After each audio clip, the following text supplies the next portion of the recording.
Hello everybody. आज की इस वीडियो में हम डिस्कस करने जा रहे हैं मिरर चार्ज पे कुछ अप्लाइड प्रॉब्लम्स। तो मिरर चार्ज एक बहुत ही इम्पोर्टेंट कंसेप्ट है जो लगातार पूछा जाता है और इंडिया के प्रोस्पेक्ट्स में काफ़ी क्वेश्चंस इसमें देखे जाते हैं, चाहे गेट का एग्जाम हो, नेट का एग्जाम हो, मार्क टेस्ट में भी क्वेश्चंस इस पर पूछे जाते हैं। तो महत्वपूर्ण टॉपिक है, तो इसको प्रोस्पेक्ट्स में रखते हुए ये क्वेश्चन इसमें मैं डिस्कस करूँगा और फ्यूचर के कुछ क्वेश्चंस भी प्रोजेक्ट करने का प्रयास करूंगा। इन्हीं पे बेस पे आधारित कौन कौन से क्वेश्चंस और आ सकते हैं। तो पहले जो क्वेश्चन है उसमें देखें, दो चार्जेस रखे हैं। ये हमारा चार्ज क्यू रखा है और एक चार्ज 2Q रखा है। चार्ज क्यू जो रखा गया है वो 0.5 मीटर दूरी पर रखा गया है, जहाँ से ग्राउंडेड जो हमारा ग्राउंडेड कर दिया गया है इनफाइनाइट कंडक्टिंग प्लेन, और 2Q जो चार्ज है वो 1.5 मीटर पर।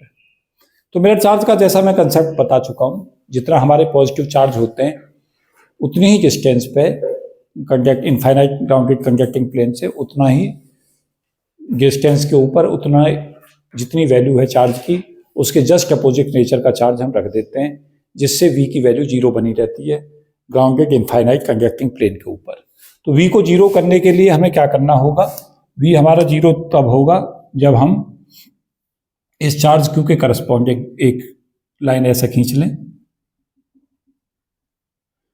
इतना ही डिस्टेंस के ऊपर -Q चार्ज रख दें 0.5 मीटर के ऊपर ही, और यहां से सही 1.5 मीटर के ऊपर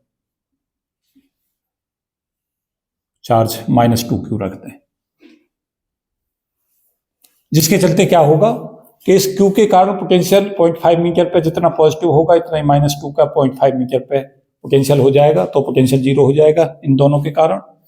2Q के कारण जो पोटेंशियल 1.5 मीटर की दूरी से यहाँ जनरेट होगा इतना ही -2 के कारण यहाँ होगा अपोजिट साइन का, तो नेट पोटेंशियल 0 हो जाएगा।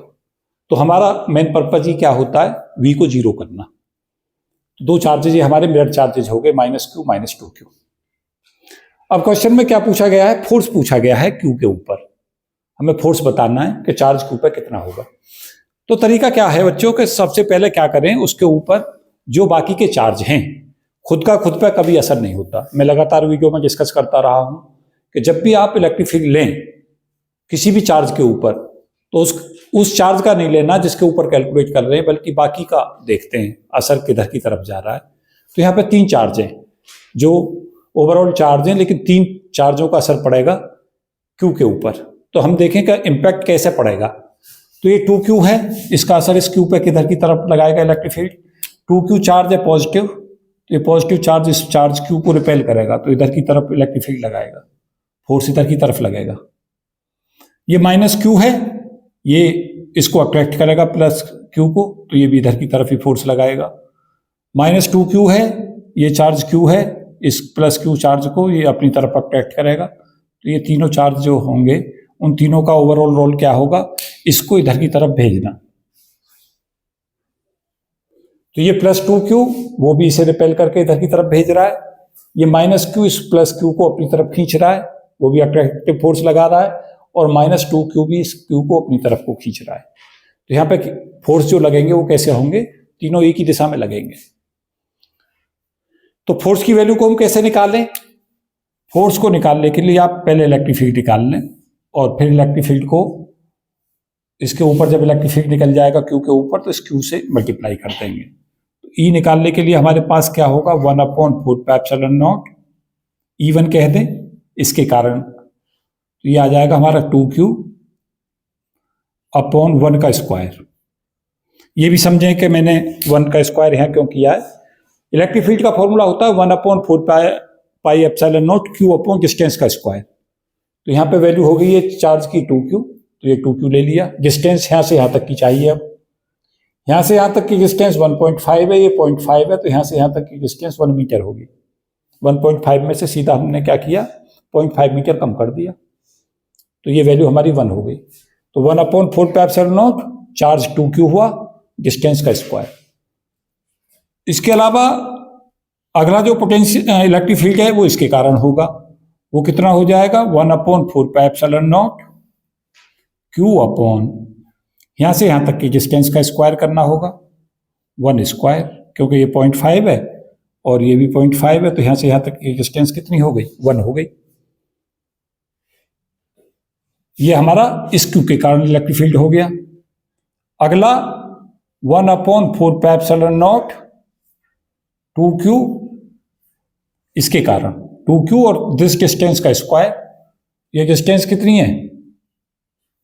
2 स्क्वायर आ जाएगा, क्योंकि यहां से यहां तक 1.5 है, यहां से यहां तक 0.5 है, तो ओवरऑल ये 2 हो गया, तो 2 स्क्वायर।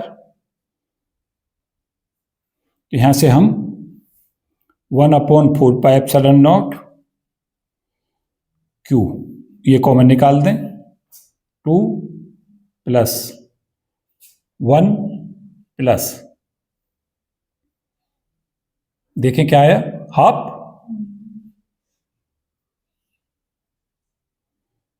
तो ये वैल्यू कितनी आ गई? 7/2 q/4πε0। ये इलेक्ट्रिक फील्ड आ गया। फोर्स कितना हो जाएगा? Q × E। चार्ज है यहाँ पे Q, इलेक्ट्रिक फील्ड कितना लग रहा है, तो आंसर कितना आ गया? 7/2 q² / 4πε0। देख लें कोई अगर एरर है कैलकुलेशन में तो चेक कर ले। कौन सा वाला? ये वाला। यहां से एक 2b तो है ना, एक 2b है, तो 2q/2² करोगे तो ये हाफ ही रह जाएगा ना। तो आंसर इसका क्या आ गया? 7/2 q²/4πε0। अब इसी क्वेश्चन में आप क्या करें? इसी क्वेश्चन में प्रैक्टिस करने के लिए आपको करना क्या है? इस क्वेश्चन में इस पे भी फोर्स कैलकुलेट करें, F यहाँ कैलकुलेट करें, यहाँ पे भी फोर्स कैलकुलेट करें, और यहाँ पे भी फोर्स कैलकुलेट करें, तो आपको क्वेश्चनों की थोड़ी प्रैक्टिस हो जाएगी।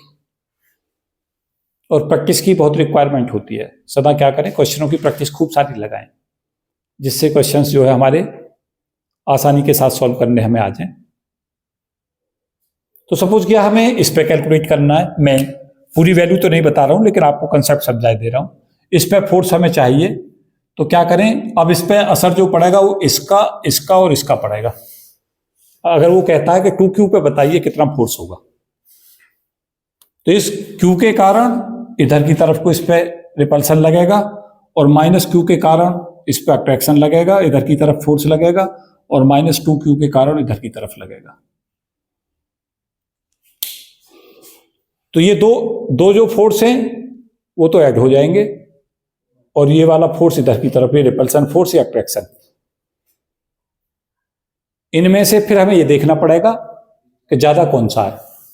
अगर ये दोनों ज्यादा हैं इसके मुकाबले, तो ये जो फोर्स है वो हमारा अट्रैक्टिव हो जाएगा ओवरऑल, और अगर ये ज्यादा है इन दोनों के मुकाबले तो रिपल्सिव हो जाएगा। ऐसे ही इस पे -q पे देखेंगे। -q पे क्या देखेंगे? इस -q पे जब इंपैक्ट देखेंगे फोर्स निकालने के लिए, तो इस q के कारण इधर को इलेक्ट्रिक फील्ड, इस 2q के कारण, हाँ जी, ये खींचेगा ना इसे इधर की तरफ, और इस -2 के q के कारण या इधर की तरफ, हाँ जी, क्या गड़बड़ हो रही है बताएं?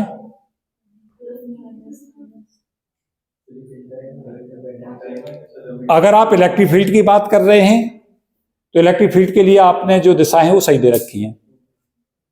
क्यों दे रखी हैं? इस Q के कारण इलेक्ट्रिक फील्ड इधर जाएगा, इधर की तरफ, इस 2Q के कारण भी इधर को जाएगा, दूर जाता है, इस -2Q की तरफ आएगा। इन तीनों को क्या कर देंगे?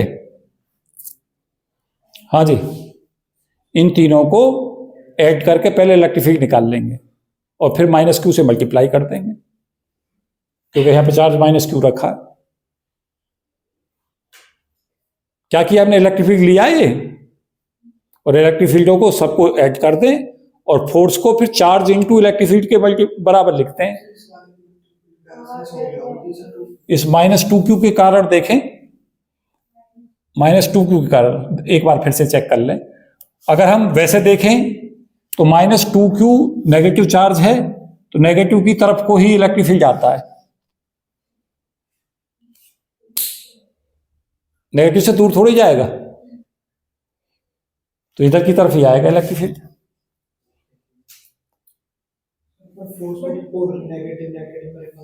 नहीं, फिर मैं दूसरी चीज देखूं, जब आप इसे कैलकुलेट कर लेंगे तो फिर माइनस से मल्टीप्लाई करेंगे।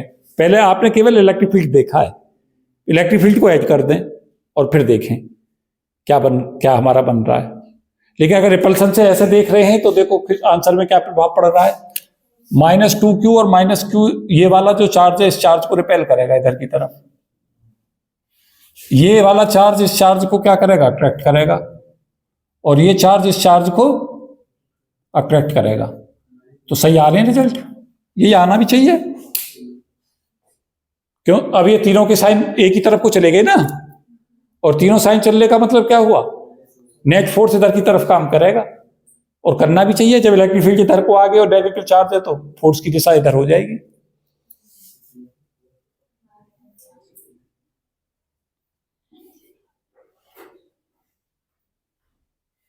अभी नहीं समझे? ऐसे ही फिर तुम्हारे -2q है, उस पर देखें असर कैसे देखेंगे। इस -q के कारण इस -2q पे देखेंगे तो ये इसको क्या करेगा, इलेक्ट्रिक फील्ड देखें -q का, वो इधर की तरफ जाएगा, -q के कारण इलेक्ट्रिक फील्ड इधर जाएगा, और इस +q के कारण इलेक्ट्रिक फील्ड इधर जाएगा, इस 2q के कारण इलेक्ट्रिक फील्ड इधर जाएगा। ये पहले निकाल लो, इन दोनों को एक साथ ऐड कर दो और इसमें से सब्ट्रैक्ट कर लो, और फिर -2q से मल्टीप्लाई कर दो। आपको निश्चित तौर से 5, 7, 10 क्वेश्चंस इस टाइप के कर लेने चाहिए, जिनसे क्या होगा, आप इलेक्ट्रिक फील्ड की डायरेक्शनों को समझने लगे।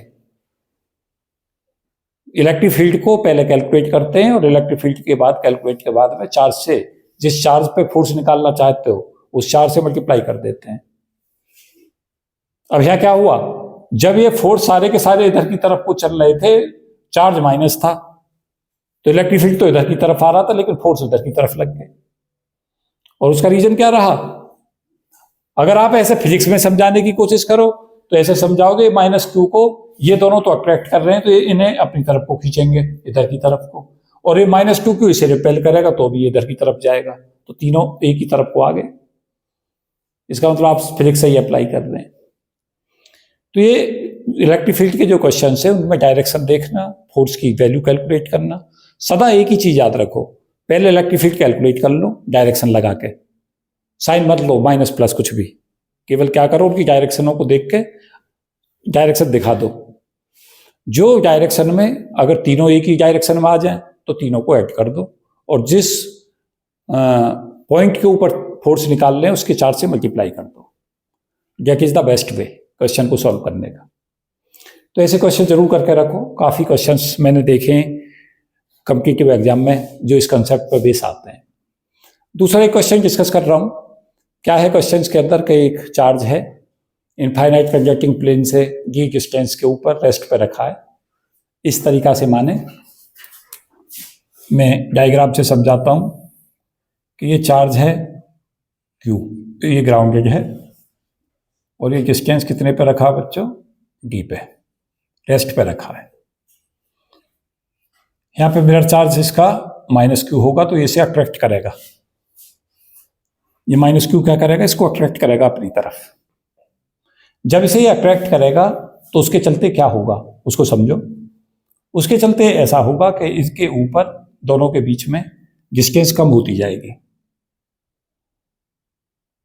ये चार्ज +q -q के कारण अपनी तरफ इधर को फॉल करेगा। तो शुरू में तो ये रेस्ट पे था, जब ये डिस्टेंस d/2 चल लेता है, यहां से लेके जब ये डिस्टेंस d/2 चलता है तो उसकी वेलोसिटी कितनी हो जाती है, u हो जाती है। क्वेश्चन में क्या दे रखा है कि एक पार्टिकल d डिस्टेंस पे था और रेस्ट पे था, वो रिलीज हो जाता है।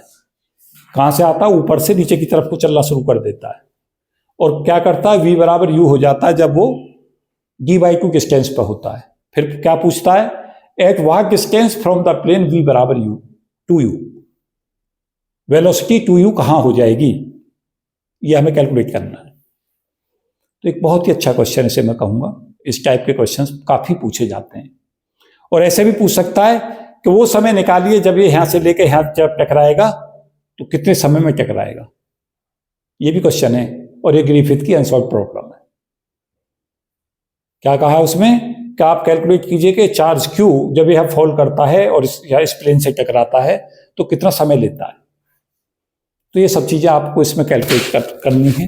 तो एक अच्छा क्वेश्चन मैं इसे कहूंगा। तो इसे कैसे शुरू कर सकते हैं पहले ये बताएं, कोई बताएगा क्लास में?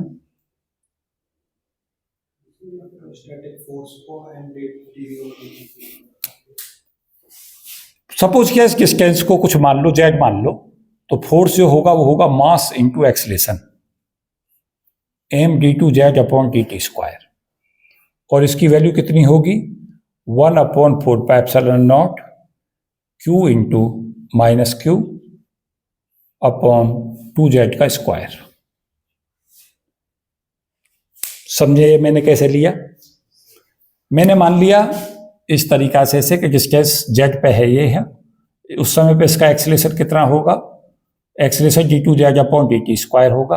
अगर ये z पे है चार्ज तो मिरर चार्ज को कहाँ रखोगे, -q को, यो भी z डिस्टेंस पे होगा यहाँ से, तो ये डिस्टेंस 2z हो जाएगी।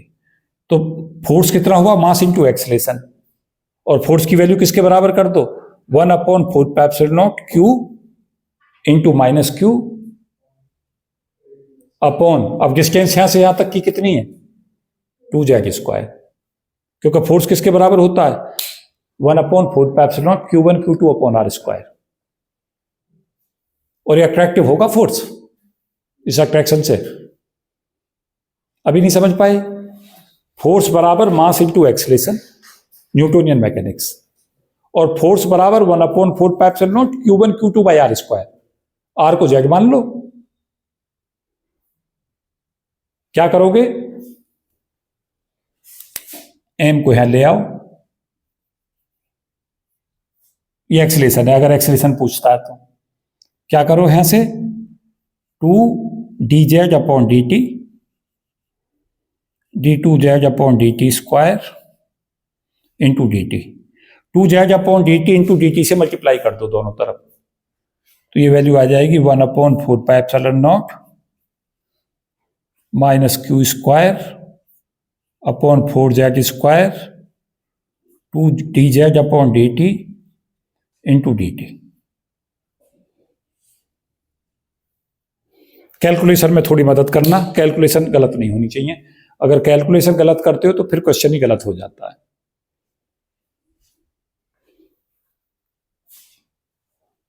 इंटीग्रेट कर दें,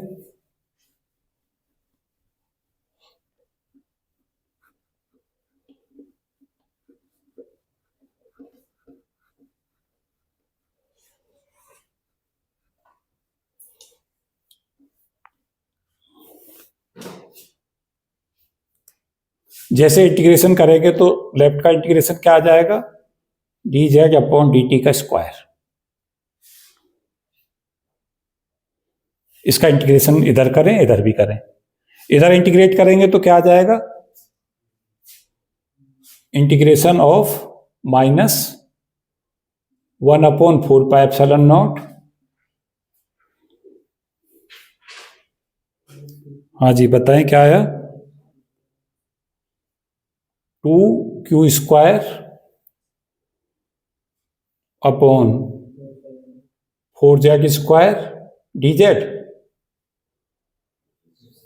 इसका इंटीग्रेशन क्या आ गया, यहां से 2 से 2 कैंसिल आउट हुआ, q स्क्वायर अपॉन 8πε0, और क्या बन गया इंटीग्रेशन 1/z, क्योंकि dz अपॉन z स्क्वायर का आएगा -1/z, और एक माइनस ऑलरेडी है, प्लस कांस्टेंट ऑफ इंटीग्रेशन है। नहीं समझ पाए? dz अपॉन z स्क्वायर का इंटीग्रेशन क्या होगा -1/z होगा, और -1 पहले से ही है, एक माइनस और आया, ये 2/4 था ना यहाँ, तो ये हमारा q स्क्वायर बाई 2 करके बन जाएगा, 2 4 8 हो जाएगा। अब क्वेश्चन में क्या दे रखा है, ये वेलोसिटी हो गई, z बराबर d पे T Z by D T की वैल्यू क्या दे रखी है रेस्ट पे, 0 है। ए निकल गया यहां से, ए की वैल्यू कितनी आ गई बच्चों, minus Q square upon 8 pi epsilon not into कितना, हाँ जी कुछ गलती हो गई, अच्छा एम बी आएगा साथ में, यस यहाँ एम बी रह गया, ये एक एम बी चल रहा था यहाँ, कौन सा, दिस वन।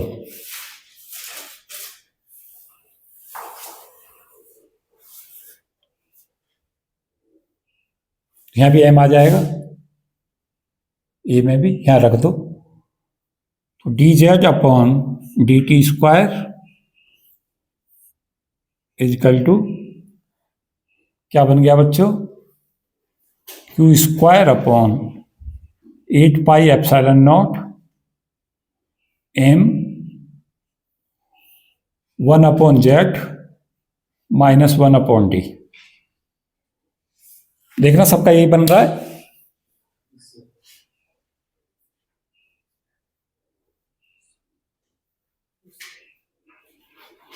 अब इसमें इक्वेशंस लगा दो, क्या ये देखें v बराबर u दे रखा है d बाई 2 पे, तो क्या करें,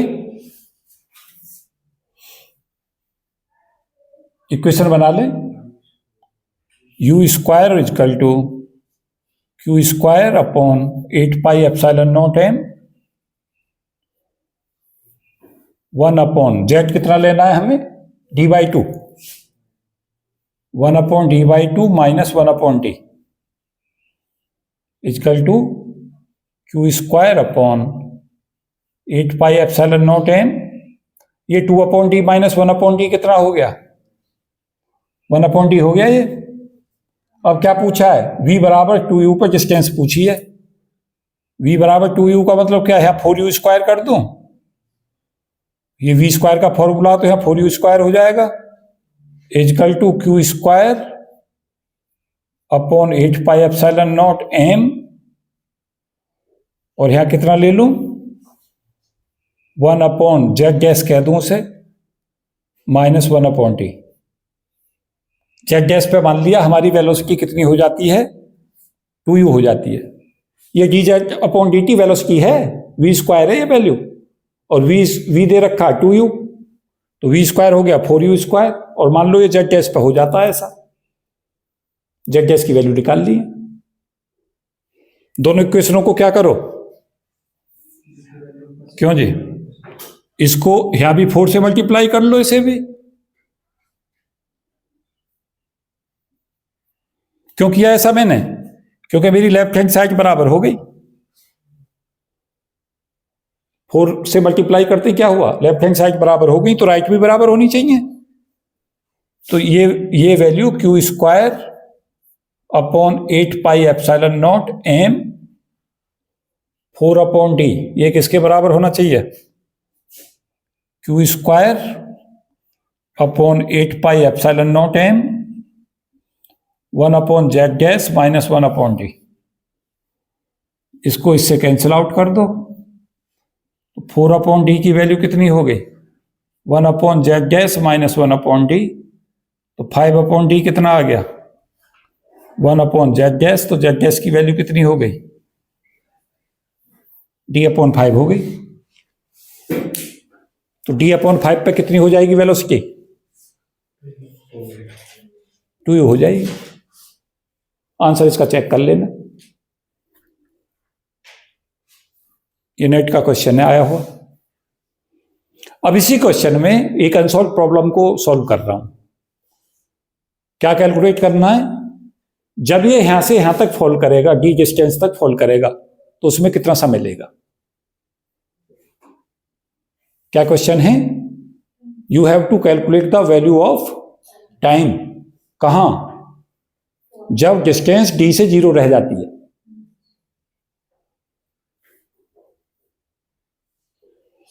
कहां से शुरू करोगे, यहां तक कोई बदलाव नहीं होगा, यहां तक तो सेम रखना है ये।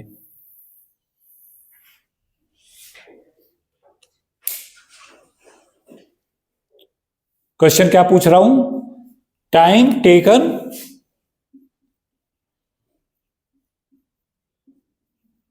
फ्रॉम z बराबर d टू z बराबर 0। शुरू में किस केस d पे थी और बाद में 0 हो जाती है। जब z बराबर d पे था तो टाइम 0 था, और जब t पे हो जाता है तो टाइम टेकन कैलकुलेट कह देना कि t हो जाता है टाइम।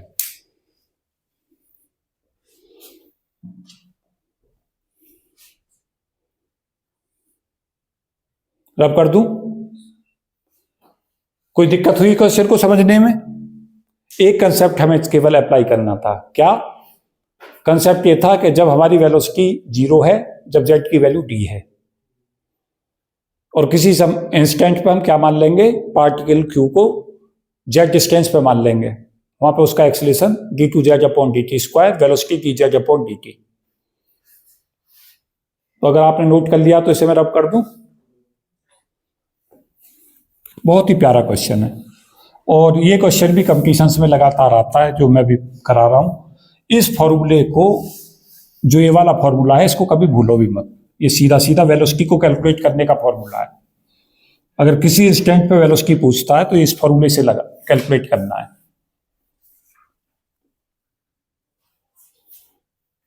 तो यहां पे हमारे पास वेलोसिटी है। वेलोसिटी को अब हमें किस में बदलना है, टाइम कैलकुलेट करना है। तो यहां से क्या करो, इसको अंडर रूट में बदल लो पहले।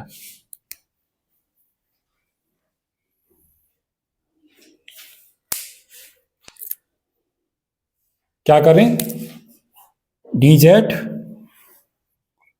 Upon under root 1 upon z minus 1 upon d equal to कितना हो गया बच्चों, equal to under root q square upon 8 pi epsilon naught m और dt। लिमिट को कहां से कहां तक ले जाएं, z की लिमिट को ले लें d से 0, और यहां पे क्या कर दें, टाइम टेकन को t बराबर 0 पे था, बाद में टाइम कैपिटल T मान लें। तो ये कैपिटल T निकालना है हमें।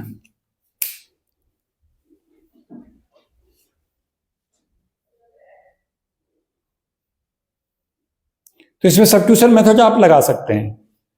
कैसे इसको सॉल्व कर सकते हैं, इसे z को क्या मान लें, क्या मानने में फायदा रहेगा, कोई बताएगा क्लास में? d साइन थीटा माने, d साइन स्क्वायर थीटा माने, किसे किसे मानने में फायदा है, या कोस थीटा माने?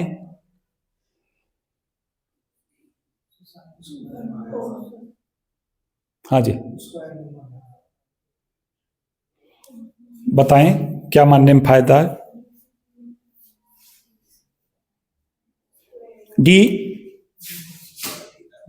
डी कॉस स्क्वायर थीटा मान लो क्या? तो डी जेड हमारा क्या हो जाएगा, D into 2 cos theta minus sine theta T theta.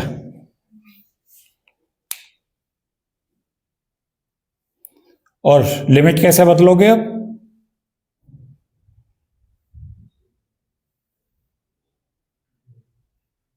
हाँ जी,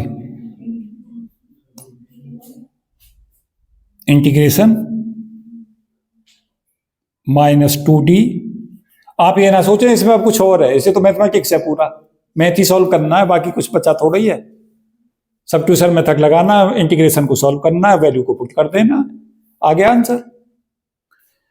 तो -2d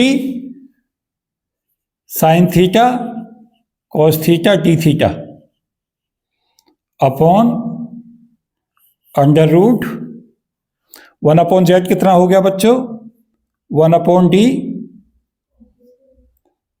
सेक square theta minus 1 upon d, और ये वैल्यू कितनी आ गई, under root q square upon 8 pi epsilon naught m into t. Capital की ले लो इसे।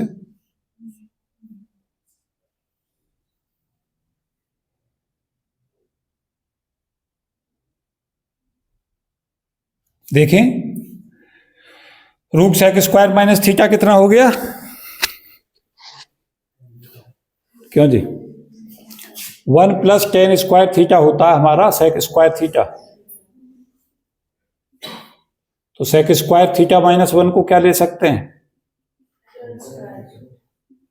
और इसका रूट लेना है, तो ये वैल्यू आ गई -2d sine theta cos theta D theta upon 1/d की पावर हाफ, और टेन थीटा नहीं बचा, और यहां वैल्यू कितनी? √q² upon 8πε0m into T.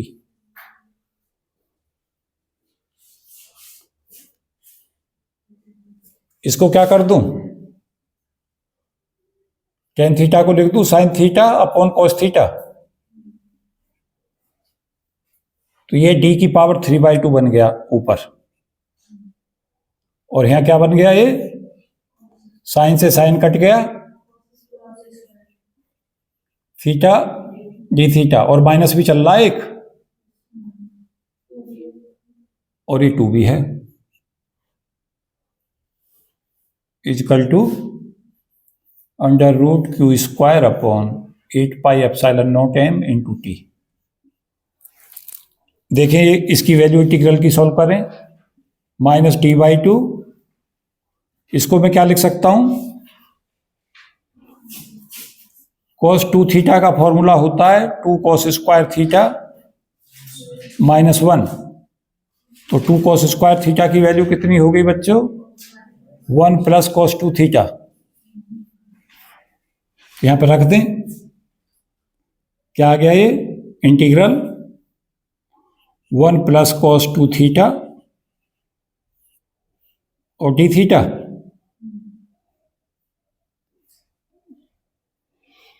Theta की यहां पे लिमिट ऑफ इंटीग्रेशन भी निकाल लें साथ के साथ। जब जेड डी होगा तो cos स्क्वायर थीटा की वैल्यू क्या हो जाएगी? 1, तो थीटा 0 हो जाएगा। तो यहां पे थीटा क्या रख दूं? लिमिट पहली 0, जेड बराबर डी पे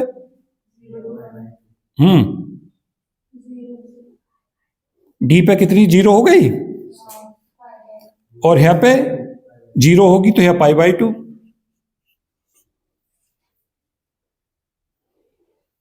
क्यों जी? तो लिमिट कौन सी रख दूं?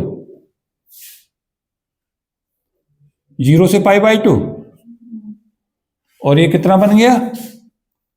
√q² upon 8πε0m into T. यहां से सॉल्व कर लो, -d की पावर 3/2 थीटा डी थीटा का integration theta plus cos 2 theta का कितना होता है?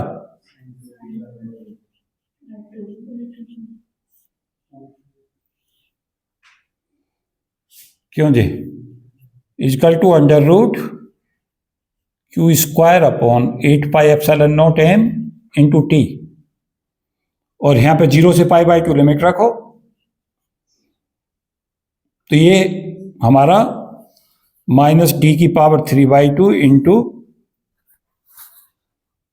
π/2 आ जाएगा ये।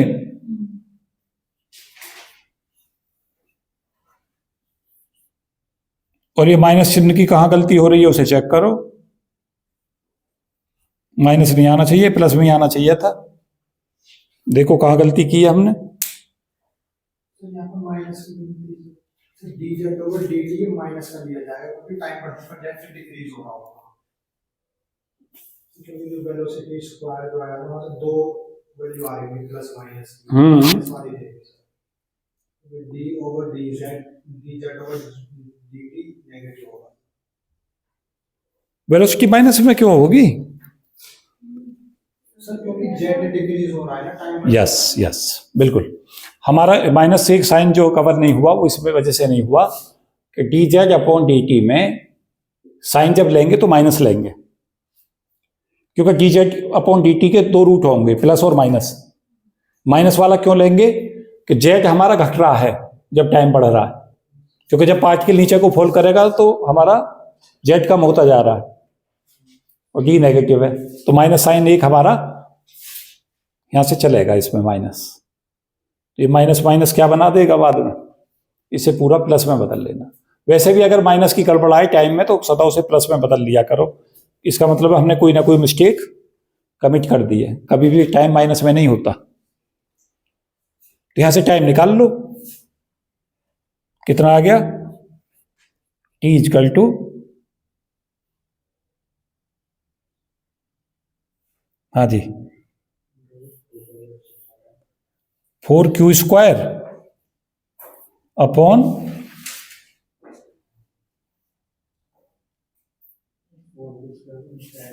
ये 4 अंदर जाएगा ना, अच्छा हाँ नीचे डिवीजन में जाएगा ये, सही है। तो टाइम आ गया हमारा d की पावर 3/2 तो यहाँ आएगा ही, इजकल टू उल्टा करना है 8 पाई cube epsilon naught m upon 4q square.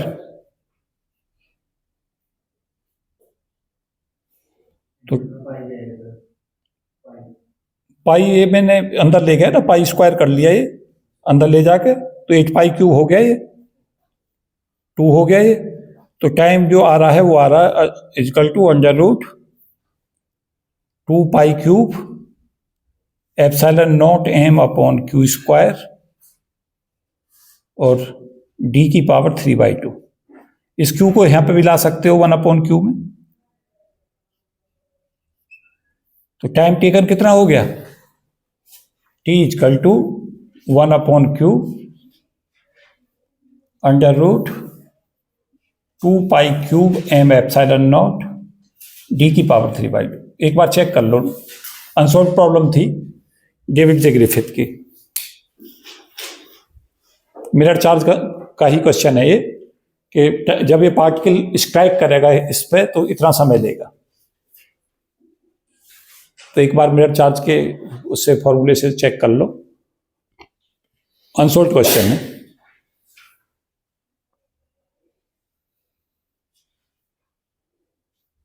Mirror charge में देखो अनसॉल्व प्रॉब्लम्स में टाइम टेकन कैलकुलेट कराता है, कितने टाइम में वो फॉल कर जाएगा।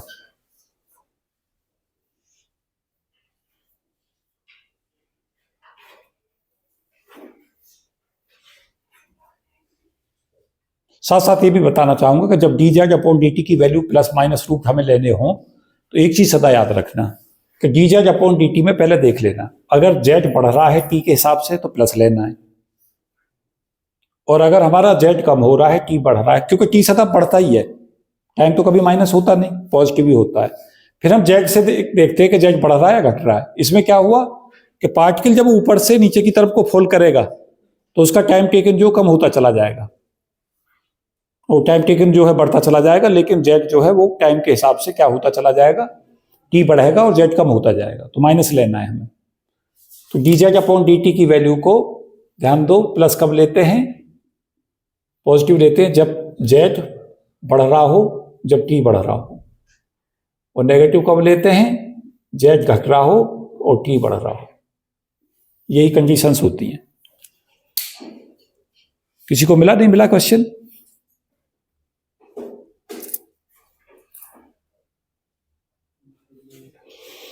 चलो इसे एक बार चेक कर लेंगे। तो इस वीडियो में इतना ही। Thank you and best wishes for all of you. जय हिंद।